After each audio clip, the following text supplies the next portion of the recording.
عاشورہ کا دن یہ کتنا ہسٹوریکل ڈے ہے، کیسے کیسے عظیم واقعات عاشورے کے دن ہوئے، اور پھر وہ واقعہ ہوا جو آج بھی مسلمانوں کو تڑپا دیتا ہے، کربلا کے میدان میں بھوکا پیاسا اور ظلم کے ساتھ نواسہ رسول امام حسین اور ان کے پورے قافلے کو جس طرح بے دردی سے شہید کیا گیا، اور جو ظلم کیا گیا وہ آج بھی سنتے ہیں تو دل دہل اٹھتا ہے۔ تو آج ہم کچھ امام حسین رضی اللہ تعالیٰ عنہ کی فضائل پر، اور اس کے بعد ان یزیدیوں کا کیا بنا۔ کربلا کے بعد تو وہ ایک طرح سے ون کر گئے تھے نا، اگر ہم فگرز کی بات کریں تو وہ اسٹریٹجیکلی تو ون کر گئے تھے، مگر پھر ہوا کیا، ان کو کیا وہ راس آئی وہ حکومت، اور کیا انہوں نے مزے کیے، کیونکہ وہ تو چاہتے تھے کہ امام حسین بھی یزید کی بیعت کر لیں، مگر اس کے بعد کنٹرول کیسا ملا اور ان کا نتیجہ کیا نکلا۔ بہت سارے درس ہیں ہمارے پاس آج کے بیان میں، اور یقیناً یہ دل کو افسردہ کرنے والی باتیں بھی ہیں، مگر اس سے پہلے میں کہ آپ کو پیر مہر علی شاہ صاحب، سبحان اللہ، جیسے سیدی اعلیٰ حضرت ہے نا، آئے ہائے، پیر مہر علی شاہ صاحب بھی کمال کی شخصیت ہیں، اللہ نے کمال کا عشق رسول عطا فرمایا اور کمال کا علم بھی عطا فرمایا، مگر آپ کا ایک واقعہ سنیے گا آپ۔ ایک بار ایک پادری آپ کے پاس آیا، عیسائیوں کا پادری تھا، اور وہ کہتا ہے کہ قرآن پاک میں آپ کا دعویٰ یہ ہے کہ تمام چیزوں کا ذکر ہے، ہر بات کی اس کے اندر جو ہے وہ ڈیٹیل موجود ہے، تو امام حسین تو آپ کے نبی کے نواسے ہیں، اور اسلام کی خاطر اتنی بڑی قربانی دی، کربلا کے میدان میں سب کچھ لٹا دیا، لیکن ان کا ذکر تو قرآن مجید میں موجود نہیں ہے۔ پیر مہر علی شاہ صاحب سے وہ کہتے ہیں، پیر مہر علی شاہ صاحب نے اس انگریز کا، اس پادری کا یہ اطمینان کے ساتھ اعتراض سنا، اور آپ نے کہا کہ کیا آپ نے قرآن پورا پڑھا ہے؟ وہ پادری کہتا ہے ہاں میں نے پورا قرآن پڑھا ہے، اور قرآن میں اپنی جیب میں رکھ کے گھومتا ہوں، جو بکلیٹ تھی قرآن کی وہ ساتھ ہی رکھتا تھا۔ تو آپ نے فرمایا اچھا ایسا کرو کہ قرآن پڑھو میرے سامنے، تم کہتے ہو ذکر نہیں ہے، میں تمہیں بتاتا ہوں کہاں ذکر ہے، قرآن پڑھو۔ کہاں سے پڑھوں گا؟ کہیں سے بھی پڑھو، قرآن جدھر سے بھی پڑھنا ہے پڑھو۔ وہ پادری حیران ہو گیا، اب قرآن اسٹارٹ کرنے سے پہلے اس نے پڑھی بسم اللہ الرحمن الرحیم۔ پیر مہر علی شاہ صاحب نے کہا بس رک جاؤ، بسم اللہ الرحمن الرحیم پڑھی ہے نا، تو اب غور سے سنو، اور آپ نے فرمایا کہ بسم اللہ شریف کے علم الاعداد کے لحاظ سے 786 اعداد ہیں، آپ بھی جانتے ہوں گے 786 یہ جو ہے نا اعداد بنتے ہیں، یہ ایک پورا علم ہے علم الاعداد کا۔ تو آپ نے فرمایا کہ نوٹ کرو بسم اللہ الرحمن الرحیم میں 786 عدد ہیں، اور امام حسین جو لفظ امام حسین ہے اس کے عدد ہیں 210، لکھو اپنے پاس۔ امام حسین کا سن پیدائش ہے 4 ہجری، لکھو آگے 4۔ آپ کا سن شہادت 61 ہجری ہے، لکھو آگے 61۔ لفظ کرب و بلا کے جو عدد بنتے ہیں وہ بنتے ہیں 261، لکھو 261۔ امام حسن کے عدد بنتے ہیں 200، امام حسن کا شہادت جو سن ہے وہ ہے 50 ہجری۔ اب ان سب کو ٹوٹل کرو، جب اس نے ٹوٹل کیا تو اس کا رزلٹ بھی 786 آتا ہے۔ ہمارے علماء کا علم دیکھو، اب اس پادری کے سامنے آپ فرماتے ہیں ابھی تو ایک ہی آیت پڑھی ہے، اس میں امام حسین کا نام بھی موجود ہے، ان کی پیدائش کا سن کا ذکر بھی موجود ہے، امام حسین کی سال شہادت کا ذکر بھی موجود ہے، امام حسین کے بھائی جان امام حسن کا نام بھی موجود ہے۔ اس آیت سے پتہ چل گیا کہ یہ دونوں بھائی بھی ہیں۔ آگے چلو گے تو قرآن میں اور بھی اس طرح کے واقعات مل جائیں گے۔ اللہ اکبر، جب پادری نے بسم اللہ الرحمن الرحیم کی تفسیر کا یہ انداز پیر مہر علی شاہ صاحب سے سنا تو اس کا دل نور ایمان سے جگمگایا، وہ کلمہ پڑھ کر مسلمان ہو گیا۔ یہاں پر علم قرآن اور علماء کرام کو اللہ پاک نے کیسا مقام دیا ہوا تھا یہ بھی ہمیں سیکھنے کو ملتا ہے۔ اور سبحان اللہ، پھر نگاہ ولی میں وہ تاثیر دیکھی، بدلتی ہزاروں کی تقدیر دیکھی۔ اچھا پھر آگے یہاں پر یہ بھی یاد رہے، یہ تو ایک علم الاعداد کے ذریعے جواب تھا، ورنہ بسم اللہ شریف کے اندر کیا کچھ موجود ہے۔ مولا علی شیر خدا کرم اللہ تعالی وجہ الکریم، آپ پتہ ہے کیا ہے؟ آپ باب صلی علی کہلاتے ہیں، ہم نے منقبت میں سنا نا، وہی جن کو باب صلی علی کہیں۔ باب صلی علی کا مطلب کیا ہے؟ آقا فرماتے ہیں، حدیث پاک کا مضمون ہے، میں علم کا شہر ہوں اور علی اس کا دروازہ ہے، یعنی باب ہے اس شہر کے۔ تو آپ فرماتے ہیں کہ اگر میں چاہوں تو بسم اللہ کی تفسیر سے 70 اونٹ بھر دوں، یعنی اس کا مطلب یہ ہوا کہ اتنے کاغذوں پر اتنی بکس بن جائیں گی تفسیر کی صرف بسم اللہ شریف کی کہ 70 اونٹوں پر اس کو رکھا جائے گا تب جا کر کمپلیٹ ہوگی. تو یہ ہے قرآن اور یہ ہے علم القرآن جو ہمارے اسلاف کو معلوم تھا. مگر آج ہم قرآن سے بہت دور ہیں, ہم قرآن پڑھتے نہیں ہیں. اچھا یہ تو ایک فی البدی جواب تھا پیر مہر علی شاہ صاحب کا کہ جناب علم العادات سے یہ ذکر کیا, مگر قرآن مجید فرقان حمید میں اہل بیت اطہار کا صراحت کے ساتھ اور سبحان اللہ گویا ان کی شان اور ان کی منقبت قرآن بیان کرتا ہے. کتنی خوبصورت ایک آیت ہے قرآن پاک کی, پارہ 22 ہے, سورہ احزاب, آیت نمبر ہے 33. اللہ قرآن میں ارشاد فرماتا ہے انما یرید اللہ لیذھب عنکم الرجس اہل البیت ویطہرکم تطہیرا. ترجمہ, اے نبی کے گھر والوں, اللہ تو یہی چاہتا ہے کہ تم سے ہر ناپاکی دور فرما دے اور تمہیں پاک کر کے خوب صاف ستھرا کر دے. طبرانی اور مسلم شریف میں حدیث پاک میں ہے کہ پیارے آقا علیہ الصلوۃ والسلام نے حضرت علی, حضرت فاطمہ اور حسنین کریمین رضی اللہ تعالیٰ عنہم کو چادر مبارک میں لے کر یہ آیت تلاوت فرمائی. اور ایک روایت میں ہے کہ آپ علیہ الصلوۃ والسلام نے دعا کی, مولا یہ میرے اہل بیت ہیں, انہیں خوب ستھرا فرما دے. سبحان اللہ. اسی آیت کے بارے میں مولانا حسن رضا خان صاحب لکھتے ہیں نا, ان کی پاکی کا خدائے پاک کرتا ہے بیان, ان کی پاکی کا خدائے پاک کرتا ہے بیان. آیا تطہیر سے ظاہر ہے شان اہل بیت, یعنی ان کی شان قرآن بیان کر رہا ہے. تو امام حسین کا ذکر بھی ہو گیا نا, امام حسن کا ذکر ہوا, بی بی فاطمہ کا ذکر ہوا. اللہ اکبر. اور آگے چلیے ایک اور جگہ سورہ شورا آیت نمبر 23 میں اللہ ارشاد فرماتا ہے قل لا اسألکم علیہ اجرا الا المودۃ فی القربى.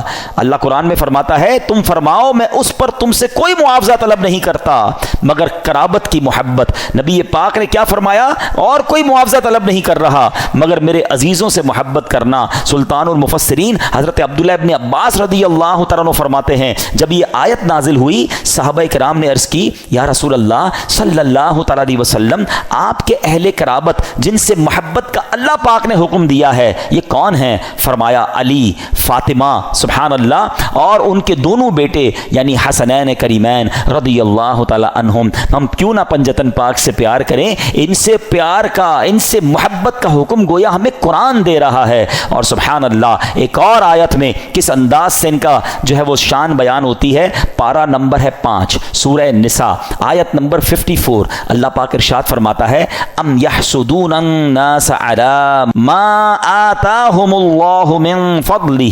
ترجمہ, بلکہ یہ لوگوں سے اس چیز پر حسد کرتے ہیں جو اللہ نے انہیں اپنے فضل سے عطا فرمائی ہے. حضرت امام باقر رضی اللہ تعالیٰ عنہ فرماتے ہیں اس آیت کریمہ میں بیان کیے گئے وہ لوگ جنہیں اللہ پاک نے اپنا فضل عطا کیا اور جن سے کافر و منافق حسد کرتے ہیں, خدا کی قسم یہ ہم اہل بیت ہیں. خود امام باقر نے گویا اس کی تفسیر کی کہ جن کے بارے میں یہ ذکر ہو رہا ہے یہ ہم اہل بیت ہیں. سبحان اللہ, یہ مقام ہے اہل بیت کا. ایک جگہ نبی پاک علیہ الصلوۃ والسلام کیا خوب فرماتے ہیں, حدیث کا مضمون ہے کہ میری اہل بیت میری امت کے لیے کشتی نوح کی مانند ہے, جو اس میں سوار ہو جائے گا وہ پار لگ جائے گا.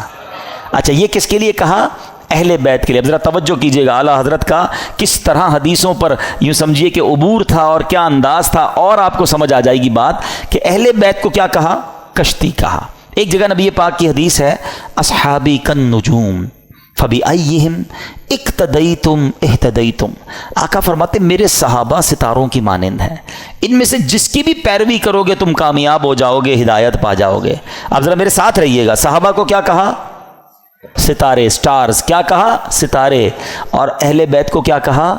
کشتی ہے. اچھا اب دونوں سے ہمیں تو محبت کرنی ہے, دونوں کا پیار دل میں ہونا یہ ایمان کے لیے ضروری ہے. انفارچونیٹلی آج ایسا دور آ گیا ہے کہ کچھ لوگ صرف صحابہ کی بات کرتے ہیں, اہل بیت کی بات نہیں کرتے. کچھ صرف اہل بیت کی بات کرتے ہیں, صحابہ کی بات نہیں کرتے. ہمیں اللہ نے کیسا پیارا عقیدہ دیا, کتنا خوبصورت ایمان دیا کہ صحابہ سے بھی ہمیں پیار ہے, اہل بیت سے بھی ہمیں پیار ہے. اچھا پھر سیدی اعلیٰ حضرت نے ان دونوں حدیثوں کو کس طرح ایک شعر میں پرو دیا, جو میں پہلے بیان میں سٹارٹ میں کہہ رہا تھا نا کہ اعلیٰ حضرت کو پڑھو تو سمجھ آئے گا وہ کیا ہستی ہیں, کیا مقام ہے, علم کیسا تھا. سیدی اعلیٰ حضرت کہتے ہیں اہل سنت, ہم اہل سنت والے ہیں نا, سب سے پیار ہے نا, صحابہ سے بھی اہل بیت سے بھی. سنو, اہل سنت کا ہے بیڑا پار, اصحاب حضور نجم ہیں اور ناؤ ہے عطرت رسول اللہ کی. کہتے ہیں اہل سنت والوں کا تو بیڑا پار ہی لگنا ہے. اب جو تھوڑا سا اسٹڈی کرتے ہیں کہ یہ جو سمندر پار کرنے کے لیے دو چیزیں بڑی ضروری ہیں, اچھی کشتی اور ستارے ہیں. اب تو کمپاس وغیرہ آ گئے, ورنہ پہلے ستاروں سے ہی راستہ تلاش کیا جاتا تھا. تو فرمایا ہمارا تو بیڑا پار ہونا ہے, کشتی جو ہے ہماری جو اہل بیت ہے, اور ستارے جو ہیں وہ ہمارے صحابہ ہیں. دونوں کا پیار دل میں ہے, دونوں کو فالو ہم کر رہے ہیں, انشاءاللہ بیڑا پار لگ جانا ہے. تو یہ ہے اہل بیت. اچھا اب اہل بیت کو ذرا وسیع طریقے سے ایک براڈ مینٹالٹی کے ساتھ سمجھیے کہ اس میں کون کون شامل ہیں. خاص اہل بیت کا ذکر تو آپ نے سن لیا کہ نبی پاک نے اپنی چادر میں بی بی فاطمہ اور حسنین کریمین کو لیا, ایک جگہ مولا علی کے بارے میں فرمایا گیا. لیکن یعنی اہل بیت میں شامل کس کس کو کیا گیا, علماء فرماتے ہیں, اور بھی قرآن پاک کی چونکہ آیات ہیں, تو اہل کا معنی ہے والا اور بیت کا معنی ہے گھر. یعنی اہل بیت کا مطلب ہوا گھر والا. تو اہل بیت کے جو نبی پاک کے گھر والے وہ کون ہیں, تو سب سے پہلے پیارے آقا کی ازواج مطہرات, ٹھیک ہے, جنہیں قرآن کریم نے کیا کہا, امہات المومنین, مومنین کی ماں کہا. تو یہ پیارے آقا کے اہل بیت میں ہیں. پھر پیارے آقا علیہ الصلوۃ والسلام کی تمام اولاد پاک, آپ کے تمام شہزادے, چاروں شہزادیاں اور ان شہزادیوں کی اولاد, ان سب کو اہل بیت کہا جاتا ہے. سبحان اللہ. اور پھر بی بی عائشہ صدیقہ رضی اللہ تعالیٰ عنہ کا مرتبہ یہ ہے. اہل بیت میں تو ساری ازواج مطہرات ہیں, کیونکہ مولانا حسن رضا خان صاحب کی منقبت چل رہی تھی. تو آپ جب نبی پاک علیہ الصلوۃ والسلام کے ساتھ کمرے میں ہوتی اور جبریل امین جب وحی لے کر آتے نا, تو حجرہ عائشہ میں داخل ہونے سے پہلے اجازت لیا کرتے ہیں کہ حضور کیا میں اندر آ سکتا ہوں. Look at the status of that particular house. حجرہ عائشہ. اچھا حجرہ عائشہ کون سا ہے پتہ ہے آپ کو؟ آج جو ہم سنہری جالیوں پہ حاضری دیتے ہیں نا, جو نبی پاک آج جہاں جلوہ فرما ہے, یہ وہی گھر تھا, یہ وہی کمرہ تھا, یہ وہی حجرہ عائشہ تھا جو آج روضہ رسول بنا ہوا ہے. مولانا حسن کیا لکھتے ہیں, ان کے گھر میں بے اجازت جبرائیل آتے نہیں, ان کے گھر میں بے اجازت جبرائیل آتے نہیں, قدر والے جانتے ہیں قدر و شان اہل بیت. تو بہرحال اہل بیت کی کیا بات ہے, سبحان اللہ. یہ گھرانہ میرے حضور کا ہے. اور پھر اسی گھرانے کے چشم و چراغ امام حسین رضی اللہ تعالیٰ عنہ نے جو قربانی کی داستان رقم کی, سبحان اللہ, نانا کے دین کے پرچم کو اپنا سر کٹا کر بلند کر دیا. امام حسین ایسی با کرامت شخصیت ہیں کہ آپ کی جو ولادت ہے نا, آپ کی جو برتھ ہے, وہ برتھ بھی کرامت ہے. آپ 6 مہینے میں, آپ کا جو حمل تھا, ماں کے پیٹ میں آپ رہے, وہ 6 مہینے رہے. اور یاد رہے کہ پوری دنیا میں سیدنا یحییٰ علیہ الصلوۃ والسلام اور امام عالی مقام امام حسین کے علاوہ کوئی ایسا بچہ زندہ نہیں رہا جس کی مدت حمل 6 ماہ ہوئی ہو. یعنی آپ فرام دا ڈے 1 آپ کی ولادت ہی کرامت ہے. اور سبحان اللہ, آپ کے رخسار مبارک کا حال یہ تھا, آپ کے چہرے پر نور ایسا تھا کہ آپ کے دونوں رخسار سے ایسا نور نکلتا تھا کہ کمرے اور دیواریں روشن ہو جایا کرتی تھیں. اور کیوں نہ ہو کس کے نواسے ہیں، کن کے پھول ہیں، آقا کی نگاہوں کے تارے ہیں۔ اور پھر تو جبھی تو کہتے ہیں، مل کر پڑھ لیں، تیری نسل پاک میں ہے بچہ بچہ نور کا، تیری ہے بچہ بچہ نور کا، تو ہے عین نور تیرا سب گھرانہ نور۔ سبحان اللہ۔ اب یہ جو امام حسین رضی اللہ تعالیٰ عنہ جب کربلا کے لیے روانہ ہوئے نا، تو آپ سے مزید کرامتوں کا ظہور ہوا، اور علماء کہتے ہیں یہ جو کرامتیں تھیں نا، بیسیکلی یہ اتمام حجت کے لیے تھیں، مزید ان کو سمجھانے کے لیے تھی کہ دیکھو میں کون ہوں، میرے ساتھ کیسے معاملات ہو رہے ہیں، مجھ پر ظلم نہ کرو۔ مگر ان ظالموں کی آنکھوں پر لالچ کا ایسا پردہ تھا۔ امام حسین فرسٹ آف آل آپ نے مدینے سے کوچ کیا اور اب مکے آیا۔ اب اسی راستے میں سیدنا ابن مطیع رحمۃ اللہ تعالی سے ملاقات ہوئی۔ انہوں نے عرض کی کہ حضور میرے کنویں کا پانی بہت کم ہے، برائے کرم آپ دعائے برکت سے نواز دیجئے۔ آپ رضی اللہ تعالیٰ عنہ نے اس کنویں کا پانی طلب کیا، اور جب پانی کا ڈول حاضر کیا گیا تو آپ نے اس میں سے پانی کچھ پیا بھی، نوش بھی فرمایا اور کلی بھی کر دی، اور ڈول کو واپس کنویں میں ڈال دیا گیا۔ جب وہ پانی جو ہے وہ کنویں میں گیا، کنویں کا پانی بھی بڑھ گیا اور میٹھا اور لذیذ بھی ہو گیا۔ سبحان اللہ۔ تو یہ امام حسین کی کرامتوں کا سلسلہ رہا۔ اس کے بعد جب آپ بالکل ایگزیکٹلی 10 محرم الحرام کا دن آ گیا، یاد رہے کہ وہ دن جمعہ کا دن تھا، 10 محرم الحرام جب یہ واقعہ ہوا، کربلا کے میدان میں آپ خطبہ ارشاد فرما رہے ہیں، ان کو سمجھا رہے ہیں کہ دیکھو میں کون ہوں، یہ ظلم مت کرو۔ تم کیا جواب دو گے جس کا کلمہ پڑھتے ہو اس نبی علیہ الصلوۃ والسلام کو؟ اس وقت آپ کے جو خیمے تھے، جہاں خاندان کے افراد تھے، وہاں خندق میں ایک آگ بھی جل رہی تھی۔ تو ایک بد زبان یزیدی نے بکواس کرتے ہوئے کہا کہ اے حسین، تم نے وہاں کی آگ سے پہلے یہیں آگ لگا دی ہے۔ یعنی معاذ اللہ وہ یہ کہنا چاہ رہا تھا کہ اے حسین، مرنے کے بعد بھی تمہیں جہنم کی آگ میں جانا ہے۔ امام علی مقام نے جب یہ سنا تو آپ نے کہا کہ اے دشمن خدا، تو جھوٹا ہے، کیا تو یہ گمان کرتا ہے کہ میں دوزخ کی آگ میں جاؤں گا؟ امام علی مقام کے قافلے کے جانثار نے کہا کہ آپ مجھے اجازت دیں تو میں ابھی اس کا سر قلم کر دوں۔ آپ نے اجازت نہیں دی۔ آپ نے فرمایا حملے کا آغاز ہماری طرف سے نہیں کرنا، ہو سکتا ہے یہ پرووک کر رہے ہوں، یہ اس لیے ہمیں کہہ رہے ہیں کہ ہماری طرف سے پہل ہو جائے، اور یہ کہیں ہم نے تو حملہ نہیں کیا تھا، امام حسین والوں نے پہلے حملہ کیا۔ حالانکہ اس قدر بڑی گستاخی کی تھی، آپ نے اپنے ساتھی کو روک دیا، مگر آپ نے اللہ کی بارگاہ میں دعا کی۔ دل بڑا دکھا ہوا تھا کہ ایسی بات اس نے کر دی۔ آپ نے کہا اے رب قہار، اس کو عذاب نار سے قبل بھی اس دنیا میں بھی آگ کا عذاب عطا فرما۔ آپ کی دعا قبول ہوئی۔ وہ بندہ جو گھوڑے پہ بیٹھا تھا، اس کی گھوڑے کو جھٹکا لگا، گھوڑا خود ہی دوڑتا ہوا گیا، اور وہ گھوڑے سے جب جہاں گرا تو وہاں آگ لگی ہوئی تھی۔ اسی خندق میں یہ بندہ جا کر گرا، اور وہ بد نصیب آگ میں جل کر بھسم ہو گیا۔ امام علی مقام نے سجدہ شکر ادا کیا اور اللہ تعالیٰ کی بارگاہ میں عرض کی کہ یا اللہ، تیرا شکر ہے کہ تو نے آل رسول کے گستاخ کو سزا دی۔ اب یہاں بھی ان کے سامنے یہ واقعہ ہو رہا ہے، سارے لوگ دشمن سامنے کھڑے ہیں، اور یہ آپ کی دعا قبول ہو رہی ہے، آپ کے گستاخ کو سزا مل رہی ہے، مگر وہ سمجھنے کے لیے تیار نہیں ہے، وہ انڈرسٹینڈ کرنے کے لیے تیار نہیں ہے۔ آپ یقین کریں، جو کربلا کے میدان میں امام حسین نے خطبہ دیا ہے نا، ان یزیدیوں کے سامنے لاسٹ خطبہ، حالانکہ اپنے سارے شہید ہو چکے تھے، مگر پھر بھی، حالانکہ اس وقت تو عام آدمی تو یہ سوچے کہ اب انہوں نے سب میرے بندے مار دیے، اب میں نے ان کو نہیں چھوڑنا۔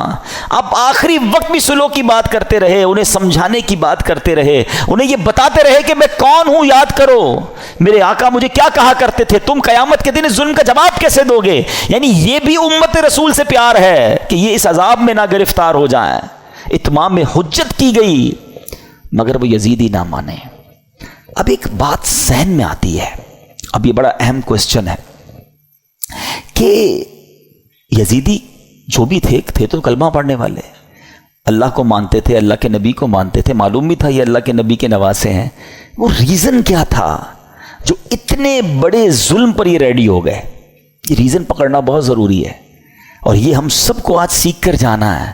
یعنی کوئی بھی محفوظ نہیں ہے۔ میں آپ کو تھوڑا سا آج کل کے زمانے کا ایک دو انسیڈنٹ بتا دیتا ہوں تاکہ آپ کو اندازہ ہو جائے۔ ہم لوگ سمجھ رہے ہوتے ہیں یار یہ یزیدیوں نے اتنا بڑا کام کر دیا، ہم تو کبھی بھی کوئی ایسی غلط حرکت نہیں کر سکتے۔ کوئی اپنے آپ کو محفوظ نہ سمجھے۔ ہاں، بیسک جو ان کے ریزن تھا نا وہ تھا لالچ، اور وہ لالچ تھی پیسے کی، اقتدار کی۔ جب یہ لالچ طاری ہوتی ہے نا انسان پہ، پہلے تھوڑا سا سمجھیے گا، آپ کو لگتا ہے یار مجھ پہ کچھ بھی ہو جائے میں ایسا ظلم تھوڑی کر سکتا ہوں، کتنا بھی پیسہ مجھے کوئی دے دے میں جان دے دوں گا، کبھی کسی کو قتل نہیں کروں گا، نواسہ رسول تو بہت دور کی بات ہے۔ یہ بولنا اور ہے، لیکن ایک وقت آتا ہے جب انسان کے دل پر شیطان کا قبضہ ہو جاتا ہے۔ آپ پڑھتے ہیں خبریں 5 سال کے بچے اور 4 سال کی بچی کے ساتھ جو واقعات ہو رہے ہیں، کیا کوئی خوشی سے کرتا ہے یہ کام؟ ذرا سوچئے، جب وہ یہ کام کر جاتا ہوگا اس کے بعد خود اس کو کتنی ندامت ہوتی ہوگی، یہ میں نے کیا کر دیا۔ پھر اسی وجہ سے بچنے کے لیے اس بچی کو قتل بھی کر دیا جاتا ہے۔ یعنی یہ واقعات ہم سنتے ہیں تو ہماری عقل حیران ہو جاتی ہے کہ یہ انسان تھا یا درندہ تھا۔ میں آپ سے یزیدیوں کی تو بات نہیں کر رہا، آپ کے وطن میں رہنے والوں کی بات کر رہا ہوں۔ اس کا مطلب کیا ہوا؟ ایٹ دیٹ ٹائم جب وہ یہ عمل کر رہا تھا اس کا دل شیطان کی مٹھی میں تھا، اس کو ہوس نے اندھا کر دیا تھا۔ تو یہ واقعات مجھے اور آپ کو یہ سوچنے پر مجبور کرتے ہیں کہ کوئی اپنے آپ کو محفوظ نہ سمجھے۔ یہ ایک لمٹ ہوتی ہے انسان کی۔ ایک حدیث پاک ہے نا، بڑی مشہور حدیث پاک ہے جس کا مضمون ہے کہ جب بندہ ایک گناہ کرتا ہے نا، میرے ینگسٹر ذرا غور سے سنیں، ایک گناہ کرتا ہے اس کے دل پر ایک بلیک ڈاٹ لگ جاتا ہے، گناہ کرتا رہتا ہے پھر دل پورا سیاہ ہو جاتا ہے۔ اب اس پر ہدایت کی کوئی بات اثر نہیں کرتی۔ یہ جو روز شراب پیتے ہیں، جناب پارٹی کرتے ہیں، حرام کام کرتے ہیں اور گندی چیزیں دیکھ رہے ہوتے ہیں، دوستوں میں بیٹھے گناہ کر رہے ہوتے ہیں، نمازیں قضا کر رہے ہوتے ہیں، اپنے آپ کے بارے میں یہ ضرور سوچ رہے ہوتے ہیں کہ میں اتنا بھیانک کام نہیں کروں گا، مگر ایک وقت آتا ہے کہ دل سیاہ ہو جاتا ہے۔ اب وہ دل ہے شیطان کے ہاتھ میں، وہ ایسے کام کروا سکتا ہے کہ آپ تصور بھی نہیں کر سکتے۔ یار بندہ ماں کو قتل کر دیتا ہے، ہم نے نہیں سنے واقعات، کیسے پاسبل ہے کہ اپنی ماں کو مار دے؟ لیکن ایک لمٹ ہوتی ہے، اس کے بعد انسان جب اوور لمٹ ہوتا ہے تو شیطان جو چاہے اس سے کروا لیتا ہے۔ تو اللہ سے توبہ کرتے رہا کرو، اور اس کا بیسٹ طریقہ یہ ہے کہ گندے اور برے ماحول سے اپنے آپ کو بچائیں۔ جو ایسے لوگوں میں اٹھتے بیٹھتے ہیں نا جو ہر وقت حرام چیزوں کی باتیں کر رہے ہوتے ہیں، یار پیسہ ہونا چاہیے تبھی زندگی میں مزہ ہوگا، جدھر سے بھی آتا ہے آنے دو، بس پیسہ بڑھنا چاہیے، ابھی تو ہم نے وہ رکھنا ہے، ابھی تو ہم نے وہ لینا ہے۔ میں ایک جگہ بیٹھا تھا، یہ باتیں ہو رہی تھی، میں نے کہا یار کیا کریں گے اتنا پیسہ؟ تو ایک بندہ کہتا ہے میں نے تو خواب دیکھا ہوا ہے 6,000 کروڑ کی یاچ لوں گا۔ وہ کیا ہوتا ہے؟ کوئی پانی کے اندر کوئی جہاز ہوتا ہے؟ اب میں نے کہا یار دیکھو کراچی کے رہنے والے نے بھی ایسا خواب دیکھا ہے۔ اب اتنے بڑے جس نے خواب دیکھے ہیں تو پھر اس کو کہاں سے قناعت اور کہاں سے صبر آئے گا؟ اللہ کی رضا پر راضی رہنا ہم کب سیکھیں گے؟ تو بہرحال میرے پیارے اسلامی بھائیوں، سوچو اس بات کے، یہ کیسے، اس ریزن کو پکڑیے، یزیدیوں کے ایسا کیا ہو گیا تھا کہ یہ اندھے ہو گئے تھے؟ آج بھی بندہ اندھا ہوتا ہے۔ ہاں، ظلم کرنے والے نہیں دیکھے آپ نے؟ بندوں کو ڈرل کرتے ہیں، ہاتھ پیر کاٹتے ہیں، قتل کر دیتے ہیں، پیسے چاہیے قتل کرنے کے لیے، تو وہ کیسے تیار ہو جاتے ہیں؟ ان کا دل سیاہ ہو گیا، اب ان سے کچھ بھی کروا لو۔ یہ شراب ہے نا، اس کو ام الخبائث کہا گیا، برائیوں کی ماں۔ یہ وہ چیز ہے کہ اس کا جو عادی ہو جائے، اب شراب کے علاوہ بھی عجیب عجیب نشے آ گئے، نشے میں گرفتار جو ہوا نا، اب اس کو ماں بہن کی بھی تمیز نہیں ہے، اس کو کسی کی بھی تمیز نہیں ہے، وہ کر جائے گا جو کوئی سوچ ہی نہیں سکتا، اور اس کے بعد وہ خود بھی شرمندہ ہوگا کہ یہ میں نے کیا کیا، نشے میں تھا۔ تو یہ وہی بات ہے کہ بندہ جب برائی کی طرف جاتا ہے تو ایک کے بعد دوسری، دوسری کے بعد تیسری، تیسری کے بعد چوتھی۔ یہ غور کیجئے، یہ بات ہمیں یہ سمجھنی ہوگی کہ ہمیں اپنے آپ کو گناہوں سے بچانا ہے، ورنہ یزیدی راستے پر چلنے میں دیر نہیں لگتی، جس کو پیسے کی لالچ نے گھیرا ہوا ہے۔ اچھا ایک اور عجیب بات بتاؤں میں آپ کو، ہم دل کو عربی میں کیا کہتے ہیں؟ قلب۔ کیا کہتے ہیں؟ امراض قلب لکھا ہوتا ہے نا، قلب موٹے کاف سے۔ اس کا مطلب کیا ہے؟ میننگ آف قلب، منقلب ہونے والا، بدلنے والا۔ یہ جو دل ہے نا یہ بدلتا رہتا ہے۔ اب میں آپ کو کچھ ایگزامپلز دیتا ہوں، آپ کو سمجھ آئے گی میری بات۔ کبھی کبھی ہمارے دل پر ایسا خوف طاری ہو جاتا ہے اللہ کا، آنسو بہتے ہیں، بندہ کہتا ہے یار بس اب کوئی گناہ نہیں کروں گا۔ یہی دل ہے، یہی ہم ہیں۔ کبھی کبھی اسی دل پر گناہ کرنے کا اتنا جنون سوار ہو جاتا ہے کہ بندہ کہ کچھ بھی ہو جائے میں نے یہ گناہ کرنا ہے۔ ارے تھوڑے دنوں پہلے تو رو رہا تھا۔ کبھی کبھی اس دل پر ایسی کیفیت طاری ہوتی ہے سخاوت کی کہ بندہ کہتا ہے بس یار سارا ہی مال اللہ کی راہ میں دے دو، جتنا دینا ہے دے دو۔ کبھی کبھی اسی دل پر ایسی بخل طاری ہوتا ہے، بندہ کہتا ہے 1 روپیہ خرچ نہیں کروں گا۔ ارے کبھی کبھی یہ دل اتنا رحم دل ہو جاتا ہے کہ بندہ بچے کے ساتھ بھی بیٹھ کے نرمی سے بات کر رہا ہوتا ہے، پیار کر رہا ہوتا ہے، اور کبھی کبھی یہ دل اتنا سخت ہو جاتا ہے کہ بندہ کسی پر رحم کرنے کے لیے تیار نہیں ہوتا۔ یہ ساری کیفیتوں میں ہم گزرتے ہیں، ہاں ہم سب گزر رہے ہوتے ہیں۔ کبھی عشق رسول کی کیفیت ہوتی ہے، کبھی یاد مدینہ کی کیفیت ہوتی ہے، اور کبھی برے برے خیالات آ رہے ہوتے ہیں۔ یہ کیا ہے؟ یہ اس کے بارے میں علماء نے لکھا کہ یہ دل جو ہے نا ایسا ہے کہ ریگستان میں ایک پتا پڑا ہوا ہے، ہوا جدھر آئے ادھر پتا اڑ جاتا ہے، دل اسی طرح بدلتا رہتا ہے۔ اور اب اس کنسیکوینس کو ذہن میں رکھ کے اب میرے آقا کی دعا سنو۔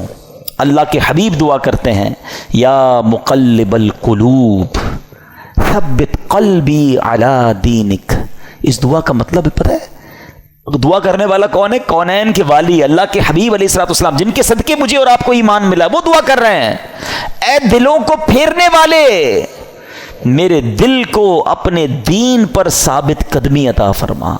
کیونکہ یہی دل بدلتا ہے تو بندہ کافر ہو جاتا ہے، مرتد ہو جاتا ہے، کسی غلط عقیدے میں چلا جاتا ہے، کسی اور کے خیالات سمجھ آنے لگ جاتے ہیں، کیونکہ دل بدلتا رہتا ہے۔ تو دل کو اس طرح بے پرواہ نہ چھوڑ دو، اس کی بھی حفاظت کرنی ہے، اور اس کو بھی اسٹیڈ فاسٹ صحیح راستے پر رکھنا میری اور آپ کی ذمہ داری ہے۔ دعائیں کریں، اپنے دل کے لیے دعائیں کریں، اور پھر ایسے ماحول میں رہیں۔ تو جو لوگ کہتے ہیں نا یار میں سب کی سنتا ہوں، کیا کریں، انٹرنیٹ آ گیا ہے، ہر بندے کی سننی ہے، دیکھوں تو صحیح مسلمانوں پر اعتراض کیا کرتے ہیں کافر، ذرا یہ سنوں، ہیں عیسائی کیا کہتے ہیں، ہندو کیا کہتے ہیں، کرسچن، اب یہ سب چیزیں سننی ہے۔ انٹرنیٹ کا زمانہ ہے، پتہ نہیں کس کی کون سی دلیل دل میں بیٹھ جائے، اور بندہ سوچتا رہے یار اللہ تعالیٰ ہے بھی کہ نہیں، کیونکہ وسوسہ شیطان نے ڈال دیا، اور اب وہ وسوسوں کا شکار ہے۔ اب وہ نبی پاک کے بارے میں وسوسے میں ہے، وہ آخرت کے بارے میں وسوسے میں، کہاں کس نے تھا وہ باتیں سننے کے لیے؟ تم نے خود اپنے دل کو ادھر لگایا۔ کچھ لوگ بد عقیدہ کو سنتے ہیں، یار دیکھو تو صحیح ہمارے عقیدے کے بارے میں کیا اعتراض کر رہے ہیں، تم کوئی عالم ہو، مفتی ہو، کتنی اسٹڈی ہے تمہارے پاس، کیوں سنتے ہو وہ باتیں؟ خدا را بات سمجھو میری، یہ دل اگر پلٹ گیا نا تو ہم نے بڑے بڑوں کو پلٹتے دیکھا ہے، اور یہ یزیدی ہمارے سامنے پوری مثال موجود ہے، بڑے یعنی سب کچھ پتا تھا انہیں، مگر جب شیطان آنکھوں پر لالچ کا پردہ، ہوس کا پردہ ڈالتا ہے تو انسان وہ کچھ کر جاتا ہے کوئی سوچ بھی نہیں سکتا۔ بلم بن باورا یاد ہے آپ کو؟ یہ وہ شخص تھا کہ جو مستجاب الدعوات تھا، سر اٹھاتا تھا تو لوح محفوظ کو دیکھ لیتا تھا، اتنا بڑا عبادت گزار۔ اور لالچ کیا کی؟ جب بنی اسرائیل والے گئے پیسے لے کر کہ آپ پیسے لیں آپ کی ساری دعائیں قبول ہوتی ہیں، حضرت موسیٰ کے خلاف ذرا بد دعا کر دیں۔ پہلے تو اس نے دوڑا دیا کہ پاگل ہو گئے، میں اللہ کے نبی کے بارے میں بد دعا کروں گا، اور پیسے بڑھائے، اور انعام بڑھائے، عورتیں دیں، بہت سارے کام کیے انہوں نے۔ وہی بات، اتنا بڑا عبادت گزار تھا، کیا اسے نہیں پتا تھا؟ مگر جب لالچ اور شیطان غالب ہو جاتا ہے، بلم بن باورا نے وہ بدبختی کی کہ حضرت موسیٰ کے خلاف بد دعا کرنے چل پڑا، مگر اللہ کی شان دیکھیں، وہ بد دعا حضرت موسیٰ کے خلاف کرتا تھا، الفاظ اپنے لیے نکلتے تھے، اس کی زبان لٹک گئی اور کفر پر اس کا خاتمہ ہوا۔ اب علماء فرماتے ہیں کہ اصحاب کہف کا جو کتا تھا نا، کیونکہ وہ اصحاب کہف کے ساتھ تھا، اچھوں کے ساتھ رہا، وہ کتا جو ہے جنت میں بلم بن باورا کی شکل میں جائے گا، اور بلم بن باورا جہنم میں کتے کی شکل میں ڈالا جائے گا۔ یہ ڈرتے رہنا ہے ہمیں، یہ واقعہ سننا اپنی جگہ ہے، مگر یہ جو ظلم کیا گیا نا، ریزن کیا تھا؟ پیسے تھے، لالچ تھی، اقتدار تھا۔ اس سے سمجھ ہی آئی بات کہ لالچ، ہوس، اور جب بندہ شیطان کا پیروکار بن جاتا ہے پھر اس سے کچھ بھی متوقع ہے۔ آپ کبھی یہ نہ سوچیں کہ میں یہ گناہ نہیں کر سکتا، یہ سمجھ لیں اپنے لیے زوال کا آپ نے شروع کر دیا۔ جو اپنے آپ کو محفوظ سمجھتا ہے نا کہ یار بس میں نہیں، میں بڑا پکا ہوں، کوئی پکا نہیں ہے بھائی۔ جب اللہ کے نبی دعا کر رہے ہیں تو میں اور آپ کون ہیں؟ ہمارے صحابہ لرزتے تھے، روتے تھے، اللہ سے دعا کرتے تھے ایمان کی حفاظت کے لیے۔ پیران پیر سیدی غوث اعظم رضی اللہ تعالیٰ عنہ کہتے ہیں، لوگ کہتے ہیں آج عید کا دن ہے، عید کا دن ہے، عبد القادر کے لیے عید کا دن وہ ہوگا جب وہ اپنا ایمان سلامت لے کر قبر میں جائے گا۔ غوث پاک ہیں، ولیوں کے سردار، کہتے ہیں ایمان بچا کر قبر میں جانا یہ بہت مشکل ہے، آج کے دور میں تو اور مشکل ہے۔ سیدی اعلیٰ حضرت نے 100 سال پہلے ایک بات کر دی تھی کہ سونا جنگل، رات اندھیری، چھائی بدلی کالی ہے، سونے والو جاگتے رہیو، چوروں کی رکھوالی ہے. ادھر چور گھوم رہے ایمان کے, کہتے ہیں آنکھ سے کاجل صاف چرا لیں, یا وہ چور بلا کے ہیں, تیری گٹھڑی تاکی ہے اور تو نے نیند نکالی ہے. تم سو رہے ہو, مزے کر رہے ہو, فکر ہی نہیں ایمان کی. ایمان کی فکر کرو, اعمال کی فکر کرو. اچھی صحبت بہت ضروری ہے. آج بھی یزیدی ٹولہ موجود ہے جو لوگوں کے ایمان چھیننے کے لیے اور برائیوں کی طرف مسلمانوں کو لگانے کے لیے تیار ہے. ہمیں ڈھونڈنا ہے آج کے دور میں بھی حسینی لوگوں کو, کہ وہ کون ہے جو سچے پنجتن کے غلام ہیں اور ہمیں حسینی طریقے پر چلاتے ہیں اور پکڑ پکڑ کر ہمیں گناہوں سے بچاتے ہیں. ہمیں اللہ کی اس نعمت پر اللہ کا شکر ادا کرنا چاہیے جو دعوت اسلامی کی صورت میں ہمیں یہ ماحول ملا ہوا ہے. اللہ اس ماحول پر ہم سب کو استقامت عطا فرمائے. اب میں آپ کو بتاتا ہوں ان ظالموں نے کرنا تھا جو کر لیا, ہوا کیا؟ کتنے پیسے مل گئے, کتنے مزے کر سکے, انجام کیا ہوا؟ یاد رہے کہ جس بدبخت خولی بن یزید نے امام حسین کا سر انور تن سے جدا کیا تھا نا, سر سے کاٹا تھا معاذ اللہ, چند ہی برس کے بعد اس کا کیا انجام ہوا کہ مختار ثقفی, اب اس کے بارے میں آگے جا کے بتاتا ہوں, اس شخص نے قاتلین امام حسین کے لیے ایک آرڈر نافذ کیا اور کہا کہ کربلا کے میدان میں جو بھی یزیدی لشکر میں تھا وہ جہاں پایا جائے اسے مار ڈالا جائے. یہ حکم سن کر کوفہ کے جفا شعار سورما بصرہ بھاگنا شروع ہوئے. مختار کے لشکر نے ان کا تعاقب کیا, جدھر جو ملا اس کو کاٹ ڈالا, اس کو مار ڈالا. خولی بن یزید وہ خبیث تھا جس نے امام علی مقام کے سر انور کو تن سے جدا کیا تھا, یہ بھی گرفتار ہوا, مختار کے پاس لایا گیا. مختار نے آرڈر کیا دیا, دونوں ہاتھ دونوں پیر پہلے کاٹے جائیں, پھر سولی پر چڑھایا جائے اور پھر آگ میں جھونک دیا جائے. اس طرح لشکر ابن سعد کے تمام کو شریروں کو بڑے جس کو کہیں کہ صحیح طریقے سے ہلاک کیا گیا. 6000 کوفی جو امام علی مقام کے قتل میں شریک تھے ان کو طرح طرح کے عذابوں کے ذریعے ہلاک کیا گیا.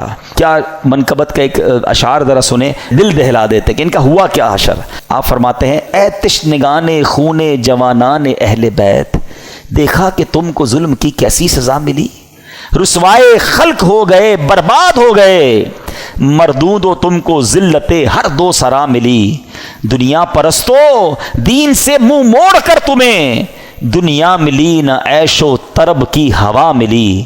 تم نے اجاڑا حضرت زہرا کا بوستان, تم نے اجاڑا حضرت زہرا کا بوستان, تم خود اجڑ گئے تمہیں یہ بد دعا ملی. آخر دکھایا رنگ شہیدوں کے خون نے, سر کٹ گئے امانہ تمہیں ایک ذرا ملی. اور ذرا مقطع سنو, کہتے ہیں پائی ہے کیا نعیم انہوں نے ابھی سزا, ابھی سزا تو ملی نہیں ہے, پائی ہے کیا نعیم ابھی انہوں نے سزا, دیکھیں گے وہ جہیم میں جس دن سزا ملی. ابھی تو انہیں آخرت کا عذاب ملنا باقی ہے. اچھا, اب خولی بن یزید کا یہ حال ہوا.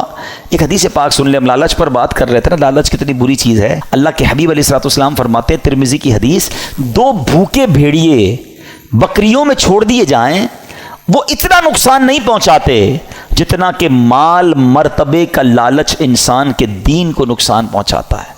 بھیڑیے جا کر بکریوں کو تو چیڑ پھاڑ کر دیں گے نا, فرمایا اس سے زیادہ دین کو نقصان انسان کو جب لالچ مال کی یا مرتبے کی ہوتی ہے نا, وہ اس کے دین کا بیڑا غرق کر دیتی ہے.